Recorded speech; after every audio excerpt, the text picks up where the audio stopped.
இயேசு உங்களை நேசிக்கிறார். பிரியமானவர்களே, இந்த நாளில் ஆண்டவர் நம்மளோடு பேசக்கூடிய வேதத்திலிருந்து ஒரு வசனத்தை கூட வாசித்து நாம் வாழ்க்கையில கடைபிடிக்கக்கூடிய அப்பியாசப்படுத்தக்கூடிய காரியங்களை ஆண்டவர் நம்மளோடு இடைபடுவாராக. அது மத்தேயுவின் புஸ்தகம் 26வது அதிகாரம் 52வது வசனம் 53வது வசனம் இப்படியாக சொல்லுகிறது. அப்பொழுது இயேசு அவனை நோக்கி, உன் பட்டயத்தை திரும்பி அதில் உரையிலே போடு. பட்டயத்தை எடுக்கிற யாவரும் பட்டயத்தால் மடிந்து போவார்கள். நான் இப்பொழுது என் பிதாவை வேண்டிக் கொண்டால் அவர் 12 லேகியோனுக்கு அதிகமான தூதரை என்னிடத்தில் அனுப்ப மாட்டாரா என்று நினைக்கிறாயா என்றார். பிரியமானவர்களே, ஆண்டவராய் இயேசு கிறிஸ்துவை அந்த தோட்டத்தில் வைத்து சீசர்கள் மத்தியில அவரை பிடிப்பதற்கு வருகிறார்கள். அப்போது சீசர் கூட இருக்கக்கூடிய ஒரு சீசர் என்ன செய்றாரு, உரையிலிருந்து கத்தி எடுத்து போர்ச்சையவனுடைய காதை வெட்டுகிற அந்த கதையை நம்ம படிச்சிருக்கோம், படங்கள்ல நம்ம பார்த்திருக்கிறோம். ஆனா ஆண்டவர் சொல்கிறார் பாருங்க, பட்டயத்தை எடுத்தவன் அவர் சொல்கிற அந்த ஆண்டவர் நமக்கு புரிந்து கொள்ளும்படியாய் அவர் தான் சொல்றாரு, உங்க பணத்தெல்லாம் வித்து ஒரு பட்டயத்தை வாங்கி கொள்ளுங்கள் என்று சொல்லுகிறார். ஆனா நம்ம கற்றுக்கொள்ளும்படியாய், நாம் அறிந்து கொள்ளும்படியாய் இந்த வார்த்தையில அவர் ஒரு காரியத்தை நமக்கு வைத்திருக்கிறதை பார்க்க முடிகிறது. பிரியமானவர்களே, பட்டயத்தை எடுக்காத ஒருவன் பட்டயத்தை எடுத்தா என்ன செய்வான், அவன் பட்டயத்துல தான் மடிந்து போவான். இந்த அளவு பூமியில நம்ம எங்கு சூழ்ந்து பார்க்கும் பொழுது பாத்தீங்கன்னா, கத்தி எடுத்தவங்க என்ன செய்யறான், மரணம் தான். ரவுடிசம் பண்றவங்க ரவுடிசத்துல சாவாங்க. அதுதான் ஆண்டவர் சொல்ற, நீ பட்டயத்தை எடுக்காத அப்படின்னு சொல்றாரு. அவருடைய அன்பை எனக்கு நம்ம என்ன செய்யணும், வெளிப்படுத்தணும். இப்ப சுவிசேஷம் சொல்லுவதற்காக நம்ம கடந்து சொல்கிறோம்னு வச்சுங்களேன், நமக்கு விரோதமாய் அநேக பேர் என்ன செய்றாங்க, ஆண்டவரை பிடிக்காதவர்கள், அவர்கள் அறியாதவர்கள் என்ன செய்வாங்க, கோபப்படுவாங்க. அப்ப மனிதர்கள், உலக மனிதர்களை போல நாம் கோபப்படாதபடிக்கு எங்கும் இப்ப நடந்து கொண்ட எல்லா இடத்துலையும் ஆண்டவருடைய பிள்ளைகள் எல்லா இடத்துலயும் அடி கூட வாங்கிட்டு வந்துருவாங்க, அமைதியா தான் போறாங்க. அதுதான் கிறிஸ்துவின் அன்பை வெளிப்படுத்துகிறது. கீழே ஆண்டவர் சொல்லுகிறார், நான் என் ஆண்டவர்கிட்ட பிதாவிட்ட என்ன சொன்னா, 12 லேகியோனுக்கு மேலான தூதர்களை அனுப்ப மாட்டார் என்று நினைக்கிறாயா அப்படின்னு சொல்றார். யார் இதை சொல்றாரு? ஆண்டவர், உலக ரட்சகர் சொல்கிறார். அவர் மனிதனாய் பிறந்து இந்த பாடுகளை அனுபவிக்க வேண்டும். இதை யாருக்காண்டி பாடுகளை அனுபவிக்க வேண்டும் தான், மனுக்குலத்திற்காகத்தான் அவர் மனிதனாய் உருவெடுத்து இந்த பாடுகளை அனுபவிப்பதற்காய் கடைசி நேரத்தில் இதை உரையாடி கொண்டிருக்கிறார். ஆனா அவரை அறிவிப்பதற்காகத்தான் மக்கள் நம்ம கடந்து சொல்லும் பொழுது பல பிரச்சனைகள், இப்படிப்பட்டதான காரியங்கள் நடைபெறுகிறது. ஊழியர்களுக்கு விரோதமான காரியங்கள், சபைகளுக்கு விரோதமான காரியங்கள், சுவிசேஷருக்கு விரோதமான காரியங்கள், டாக்ஸ் கொடுக்கிறவங்களுக்கு விரோதமான காரியங்கள் எங்கும் நாம டெலிவிஷன்ல பார்க்கிறோம், யூடியூப்ல பார்க்கிறோம். இப்படிப்பட்டதான காரியங்கள் நடந்து கொண்டிருக்கிறது. நீங்க அந்த நேரத்தில் தேவ சமூகத்தை நோக்கி ஜெபித்தால் ஆண்டவர் என்ன செய்வார், அற்புதங்களை செய்ய வல்லமையுள்ளவராக இருக்கிறார். பிரியமானவர்களே, நீங்க கோவப்பட வேணாம், ஒன்னும் செய்ய வேணாம், தேவ சமூகத்தை தெரியப்படுது. அவர் சொல்றாரு, 12 லேகியோன், ஒரு சேனை. நம்ம எலியாவின் காலத்துல பார்க்கிறோம், கண்களை மூடி கண்களை திறக்க சொல்லி ஆண்டவர்கிட்ட ஒரு ஜெபம் பண்ணுகிறார். அப்ப என்ன செய்யறது, இந்த மலை சுத்திலும் அக்னிமயமான ரதங்களும் குதிரைகளும் இருக்கிறதை அவர் பார்க்கிறார். அப்ப ஆண்டவர் அவருடைய பிள்ளைகளுக்கு செய்வதற்கு மகத்தான காரியத்தை செய்வ ஒரு நொடி பொழுதும் அவர் ஜெபித்து முடிக்கும் பொழுது, இவருக்கு ஆவிக்குரிய கண்களை திறக்கும் பொழுது அங்கு பார்க்க ஒரு பெரிய சேனையை அவர் பார்க்கிறார்.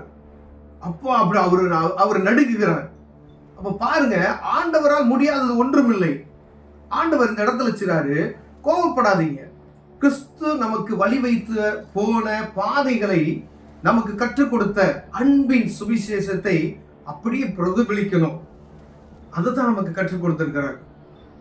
அவர் சொல்ல ஆகும், கடலை பார்த்து இறையாதே அப்படின்னு சொல்றாரு, நின்றுச்சு, அவ்வளவுதான், ஸ்டாப். புயலை பார்த்து சொல்றாரு, பேதுருவ கடல்ல நடந்து வர சொல்றாரு, நடந்து வராரு.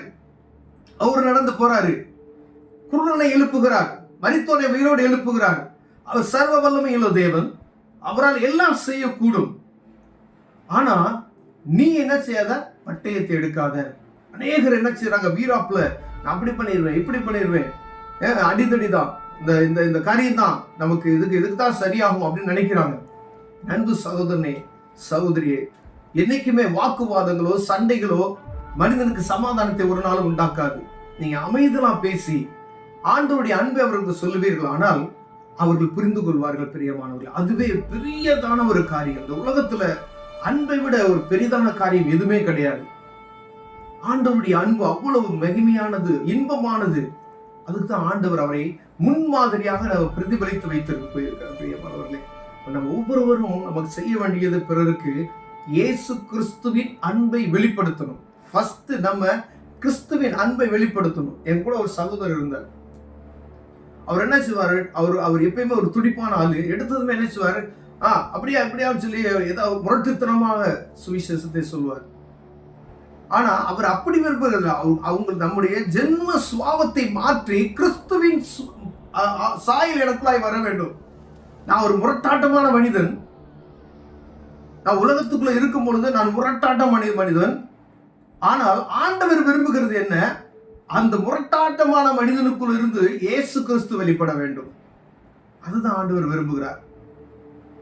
அதுதான் ஆண்டவர் செய்யணும்னு சொல்லி எங்கும் சுவிசேஷத்தை அறிவிப்பதற்காய் அவருடைய பிள்ளைகளை நியமித்திருக்கிறார். பிரியமானவர்களே, அதே அன்பு, கிறிஸ்துவுக்குள்ள இருக்கிற அன்பு நமக்குள்ள வெளிப்படணும்.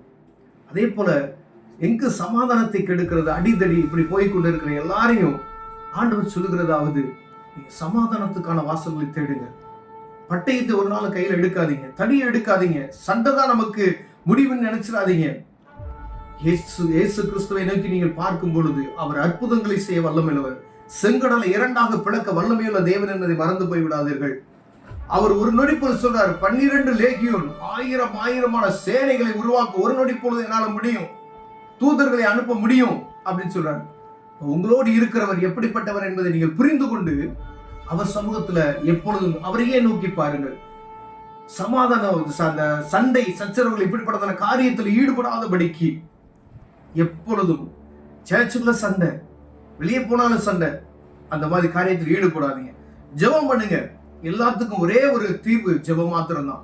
தேவனை நோக்கி நான் ஜெபித்தால் ஆண்டவர் சொல்றார், ஜெபம் பண்ணுங்க, அற்புதத்தை செய்வார். பிரியமானவர்களே, ஒரு நாள் சமாதானத்தை கெடுக்கணும்னு சொல்லி யாரும் முரண்படாதீங்க. அது உலகத்துல இருந்தாலும் சரி, சபைக்குள்ள இருந்தாலும் சரி, குடும்பத்துக்குள்ள இருந்தாலும் சரி, நாட்டுக்குள்ள இருந்தாலும் சரி, ஒரு கிராமத்துக்குள்ள இருந்தாலும் சரி, ஒரு அரசாளுமை செய்யறாங்க, அவங்களுக்குள்ள சமாதானத்தை கெடுக்க நினைக்கிறவர்களுக்கு சமாதானத்தின் கேடு உண்டாகும்.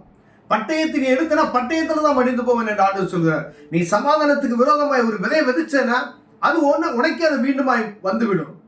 அதனால ஜாக்கிரதையா இருக்கும்படி ஆண்டவர் விரும்புகிறார். பிரியமானவர்கள், இது எனக்குள்ளேயோ உங்களுக்குள்ளே எப்படிப்பட்ட காரியம் இருக்குமே, ஏனால் தெய்வ சமூகத்துல ஆண்டவரை எப்படிப்பட்ட காரியத்தை விட்டு விலக எங்களுக்கு கிருபை பாராட்டுங்கன்னு சொல்லுங்க. ஆண்டவர் அற்புதங்களை செய்வார். சமாதானத்தை தேவன் அன்பினால் நம்மை நிரப்புவார். பிரியமானவர்களே, கண்களை விடுவோம், ஜெபம் செய்வோம். அன்பின் தகப்பனே, ஆண்டவரே, முது அன்பை எங்களுக்கு வைத்து விட்டு போயிருக்கீங்க. ஆண்டவரே, முது சமாதானத்தை எங்களுக்கு தந்திருக்கிறீங்க. ஆண்டவரே, உலகம் கொடுக்க முடியாத சமாதானத்தை நான் உனக்கு தருகிறேன் என்று சொன்னீங்களே, அதுவே எங்களுக்கு தாங்க. இயேசுவின் நாமத்தில் பிதாவே, ஆமென்.